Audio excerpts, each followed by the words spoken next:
하나님께서는 이스라엘 백성들에게 십계명을 내려주시고 십계명에 담긴 하나님 나라의 원리를 따라 이스라엘 백성들이 구체적으로 적용할 법들을 주십니다. 23장은 언약의 책이라 불리는 다양한 법규들의 마지막 부분입니다. 먼저 1절부터 3절에서는 재판에서 진실만을 증언해야 한다고 말씀하십니다. 너는 거짓된 풍설을 퍼뜨리지 말며 악인과 연합하여 위증하는 증인이 되지 말며 다수를 따라 악을 행하지 말며 송사의 다수를 따라 부당한 증언을 하지 말며 가난한 자의 송사라고 해서 편벽되이 두둔하지 말지니라. 아멘. 이 규정들은 십계명의 제9계명 내 이웃에 대하여 거짓 증거하지 말라는 말씀과 연관되어 있습니다.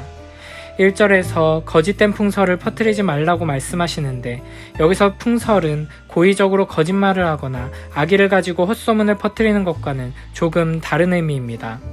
어떤 사건에 대해 한쪽 편의 이야기만 듣고 부주의하게 다른 사람에게 그 이야기를 확정된 사실인 것처럼 전하던지 정확하게 확인되지 않은 사실을 전하거나 어떤 이야기를 듣고 과장하거나 왜곡해서 전달하는 모든 경우를 포함합니다. 그렇기 때문에 우리 모두가 쉽게 저지를 수 있는 죄라고 할 수 있습니다. 우리는 이렇게 거짓된 풍설을 퍼뜨리는 것이 그렇게 큰 잘못인가 하고 가볍게 생각할 수 있습니다. 그러나 1절에서는 이를 악인과 연합하여 위증하는 증인이 되는 것과 동일하게 표현합니다. 그저 누군가 그렇게 말하기에 나도 다른 사람들에게 그 이야기를 전했을 뿐이고 조금 과장해서 말했을 뿐이지만 그렇게 전해진 소문들은 사람들의 마음속에 편견을 만들어내고 관계 사이에 심각한 오해를 불러일으키고 공동체를 분열시키고 깨트리게 만듭니다. 아무 생각 없이 진실에 대한 진지한 자세 없이 쉽게 전한 그 이야기로 인해 누군가의 명예가 더럽혀지고 다툼과 분열이 시작될 수 있는 것입니다. 그러므로 우리는 항상 진리 위에 굳게 서서 거짓으로 하나님 나라를 공격하는 원수 마귀의 계략에 넘어가지 않도록 주의해야 할 것입니다. 2절에서는 법정에서 증언을 할 때 다수를 따르지 말라고 말씀하십니다. 3절에서는 가난한 자라고 해서 치우쳐서 두둔해서는 안 된다고 말씀하십니다. 하나님께서 우리에게 요구하시는 것은 다수결의 원칙을 철저하게 따르는 것도 아니고 무조건 가난한 자의 편에 서는 것도 아닙니다. 우리는 항상 하나님의 편에서 하나님의 말씀을 기준으로 정의와 공의를 행해야 합니다. 아무리 많은 사람들이 나를 제외한 모든 사람들이 틀렸다고 해도 하나님의 말씀이 옳다고 한다면 우리는 죽음을 각오하고 그 길로 가야 하는 것입니다. 아무리 가난한 자들, 연약한 자들을 돕는 것이 귀한 일이라고 해도 가난한 자가 곧 선이 되고 기준이 되어서는 안 된다는 것입니다. 우리는 우리 모두가 죄인이며 부패하고 타락한 본성을 가지고 있음을 기억해야 합니다. 그러므로 항상 하나님의 말씀을 기준으로 하나님의 편, 정의의 편에 서야 하며 진리 위에 굳게 서기 위해 힘써야 합니다. 이어서 4절, 5절에서는 이렇게 말씀하십니다. 내가 만일 내 원수의 길 잃은 소나 나귀를 보거든 반드시 그 사람에게로 돌릴지며 내가 만일 너를 미워하는 자의 나귀가 짐을 싣고 엎드러짐을 보거든 그것을 버려두지 말고 그것을 도와 그 짐을 부릴지니라. 아멘. 우리의 본성에는 원수가 공경에 처하는 모습을 보면 기뻐하는 마음이 있습니다. 내가 직접 원수를 갚지는 않더라도 원수가 부당한 일을 겪거나 사고를 당하면 잘된 일이라고 여기며 즐거워하기 쉽습니다. 그러나 하나님께서는 감정에 치우치지 말고 원수에게도 공정하게 대하라고 명령하십니다. 가난한 자를 향한 동정의 마음이 우리의 기준이 되어서도 안 되고 원수를 향한 분노의 마음이 우리의 기준이 되어서도 안 됩니다. 우리의 마음의 중심에는 하나님의 말씀이 있어야 하고 하나님의 말씀을 따라 정의를 행하며 모든 이들에게 공정하게 대할 수 있어야 하는 것입니다. 잠언 24장 17, 18절에서는 이렇게 말씀하십니다. 내 원수가 넘어질 때에 즐거워하지 말며 그가 엎드러질 때에 마음에 기뻐하지 말라. 여호와께서 이것을 보시고 기뻐하지 아니하사 그의 진노를 그에게서 옮기실까 두려우니라. 아멘. 잠언 25장 20절 21절에서는 이렇게 말씀하십니다. 마음이 상한 자에게 노래하는 것은 추운 날에 옷을 벗음 같고 소다 위에 식초를 부음 같으니라. 내 원수가 배고파하거든 음식을 먹이고 목말라하거든 물을 마시게 하라. 아멘. 원수가 공경에 처하면 그냥 내버려두고 즐거워하지 말고 도와주라는 하나님의 말씀은 역시 우리에게 주시는 최소한의 울타리라고 할 수 있습니다. 이 율법을 통해 하나님께서 우리에게 요구하시는 최대치는 결국에는 사랑입니다. 하나님께서는 예수 그리스도를 통해 이 율법에 담긴 참 의미를 깨닫게 하십니다. 원수를 사랑하라는 것입니다. 마태복음 5장 43절부터 48절에서는 이렇게 말씀하십니다. 또 내 이웃을 사랑하고 내 원수를 미워하라 하였다는 것을 너희가 들었으나 나는 너희에게 이르노니 너희 원수를 사랑하며 너희를 박해하는 자를 위하여 기도하라. 이같이 한즉 하늘에 계신 너희 아버지의 아들이 되리니 이는 하나님이 그 해를 악인과 선인에게 비추시며 비를 의로운 자와 불의한 자에게 내려주심이라. 너희가 너희를 사랑하는 자를 사랑하면 무슨 상이 있으리요? 세리도 이같이 아니하느냐? 또 너희가 너희 형제에게만 무난하면 남보다 더하는 것이 무엇이냐? 이방인들도 이같이 아니하느냐? 그러므로 하늘에 계신 너희 아버지의 온전하신가 같이 너희도 온전하라. 아멘. 그리스도인에게 요구되는 삶의 태도는 그리스도께서 우리에게 보여주신 모범을 따르는 것입니다. 하나님께서는 하나님의 자녀들에게 아버지의 성품을 닮아 원수를 사랑하는 데까지 나아가라고 말씀하십니다. 로마서 12장 17절부터 21절에서는 이렇게 말씀하십니다. 아무에게도 악을 악으로 갚지 말고 모든 사람 앞에서 선한 일을 도모하라. 할 수 있거든 너희로서는 모든 사람과 더불어 화목하라. 내 사랑하는 자들아 너희가 친히 원수를 갚지 말고 하나님의 진노하심에 맡기라. 기록되었으되 원수 갚는 것이 내게 있으니 내가 갚으리라고 주께서 말씀하시니라.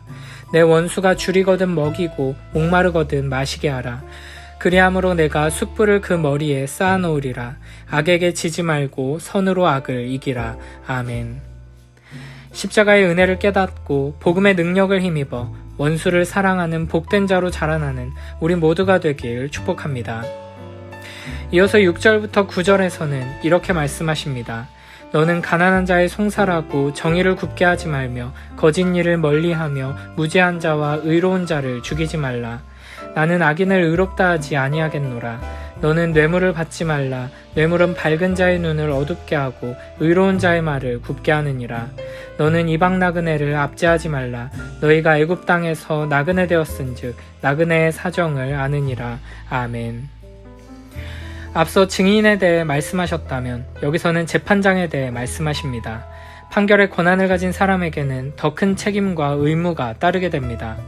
재판장은 가난한 자의 송사라고 해서 불리하게 판결해서는 안 되고 거짓을 멀리하며 의로운 자를 죽이지 말아야 합니다. 레위기 19장 15절에서는 이렇게 말씀하십니다. 너희는 재판할 때 불의를 행하지 말며 가난한 자의 편을 들지 말며 세력 있는 자라고 두둔하지 말고 공의로 사람을 재판할지며. 아멘. 하나님께서 요구하시는 것은 언제나 정의입니다. 시대에 따라, 상황과 환경에 따라, 감정에 따라 변화하는 기준이 아니라 영원한 하나님의 말씀을 기준으로 바르게 판단하고 행동하라는 것입니다. 또한 뇌물을 받지 말라고 말씀하십니다. 세상 권력과 힘과 돈에 의해 흔들려서는 안 된다는 것입니다. 9절에서는 이방 나그네를 압제하지 말라고 말씀하십니다. 왜냐하면 이스라엘이 애굽 땅에서 나그네 되었다가 하나님께 구원받았기 때문입니다. 이렇게 하나님께서는 하나님의 백성들에게 진실되고 공정하며 어느 한편에 치우치지 않고 세상의 압력에 흔들리지 않는 오직 하나님의 말씀 위에 굳게 서서 정의와 공의를 행하며 선을 행하는 자가 되라고 명령하십니다. 이어서 10절부터 13절에서는 안식년과 안식일에 대해 말씀하십니다. 너는 6해 동안은 너의 땅에 파종하여 그 소산을 거두고 7째에는 갈지 말고 묵혀두어서 내 백성의 가난한 자들이 먹게 하라. 그 남은 것은 들짐승이 먹으리라. 내 포도원과 감람원도 그리할지니라. 너는 6해 동안에 내 일을 하고 7째 날에는 쉬라. 내 소와 나귀가 쉴 것이며 내 여종의 자식과 나그네가 숨을 돌리리라. 내가 내게 이른 모든 일을 삼가 지키고 다른 신들의 이름은 부르지도 말며 내 입에서 들리게도 하지 말지니라. 아멘. 이 부분은 바로 뒤에 절기에 대한 법과도 연결해 생각할 수 있고 바로 앞에 진실과 정의에 대한 법과도 연결해 생각할 수 있습니다. 하나님께서 여기서 안식년과 안식일에 대해 말씀하시는 데 있어 가장 중요한 초점은 모든 사람과 짐승들까지도 하나님께서 주시는 쉼을 누려야 한다는 것입니다. 그 누구도 소외되지 않고 모두가 공정하게 안식년과 안식일을 통해 쉴 수 있는 사회를 만들어야 한다는 것입니다. 이 법규에 담겨 있는 하나님의 뜻을 우리가 삶에서 실천하기 위해서 우리는 우리 스스로 주일에 일하지 않고 쉬며 하나님을 예배하는 데 집중하는 것뿐 아니라 주일에 쉬지 못하는 사람들, 주일에도 마음 편히 쉬지 못하는 처지에 있는 이웃들을 돌아보며 그들과 함께 쉼을 누릴 수 있도록 힘써야 할 것입니다. 그리고 더 나아가 이 사회가 돈을 위해, 성공을 위해 쉼없이 달려나가는 것이 아니라 하나님께서 정하신 원리를 따라 일주일에 적어도 하루씩은 쉬면서 재충전하고 서로를 돌볼 수 있는 사회가 되도록 안식의 문화를 만들어가야 할 것입니다. 13절에서는 내가 내게 이른 모든 일을 삼가 지키고 다른 신들의 이름은 부르지도 말라고 말씀하십니다. 우리는 하나님께서 우리에게 주신 율법들을 자세히 살피며 그 중에서 우리가 지킬 수 있는 것들만 선택해서 지킬 수 있는 것이 아닙니다. 이 모든 율법에 담긴 하나님의 뜻과 명령들을 우리는 모두 지키고 순종해야 합니다. 물론 우리에게는 이 율법을 온전히 지킬 수 있는 힘과 능력이 없습니다. 그러나 우리 주 예수 그리스도께서는 이 율법들에 담긴 하나님의 거룩하신 뜻을 온전히 드러내 주셨고 이 말씀대로 온전히 순종하며 하나님의 영광을 드러낼 수 있도록 우리에게 힘주시며 인도하십니다.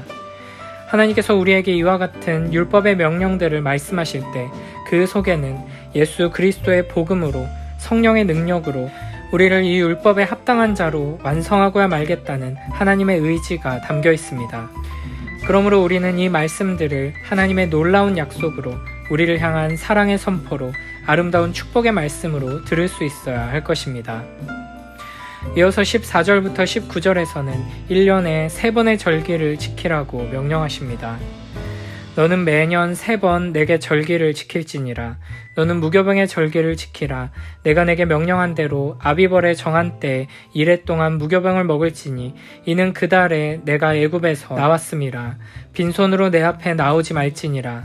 맥추절을 지키라. 이는 내가 수고하여 밭에 뿌린 것의 첫 열매를 거둠이니라. 수장절을 지키라. 이는 내가 수고하여 이룬 것을 연말에 밭에서부터 거두어 저장함이니라. 내 모든 남자는 매년 3번씩 주 여호와께 보일지니라. 너는 내 제물의 피를 유교병과 함께 드리지 말며 내 절기의 제물의 기름을 아침까지 남겨두지 말지니라. 내 토지에서 처음 거둔 열매의 가장 좋은 것을 가져다가 너의 하나님 여호와의 전에 드릴지니라. 너는 염소 새끼를 그 어미의 젖으로 삼지 말지니라. 아멘. 먼저 15절에서 하나님께서는 무교병의 절기를 지키라고 명령하십니다. 이것을 무교절이라 합니다. 이 절기는 유월절과 이어져 있기에 무교절을 지킨다는 것은 유월절을 지킨다는 것과 같은 말입니다. 유월절은 이스라엘 백성들이 애굽에서 구원받은 사건을 기념하는 절기입니다. 하나님께서 애굽에 내리신 10번째 죽음의 재앙이 어린 양의 피로 인해 그들을 넘어갔습니다. 이를 기념하는 유월절을 지키며 하나님의 심판 앞에 죽어야 했던 우리가 어린 양의 피로써 구원받게 되었음을 기억하며 감사하게 되는 것입니다. 이스라엘 백성들이 유월절을 지키는 것처럼 우리는 매일매일 우리를 위해 십자가에 달려 죽으신 유월절 어린 양 예수 그리스도를 기억해야 합니다. 예수 그리스도의 죽으심을 통해 우리가 영원한 생명을 얻었고 구원받았음을 항상 기억해야 하는 것입니다. 유월절에 이어지는 무교절은 7일간 무교병을 먹는 절기입니다. 무교병은 누룩 없는 빵을 말합니다. 누룩은 예수님께서 천국 비유에서 인용하셨을 때를 제외하고 성경의 모든 부분에서 항상 부정적인 의미, 부패와 죄의 상징으로 등장합니다. 출애굽기 12장에 보면 이스라엘 백성들은 유월절 전에 집에서 모든 누룩을 없애야 했습니다. 그리고 유월절 이후 일주일 동안 누룩이 없는 무교병을 먹습니다.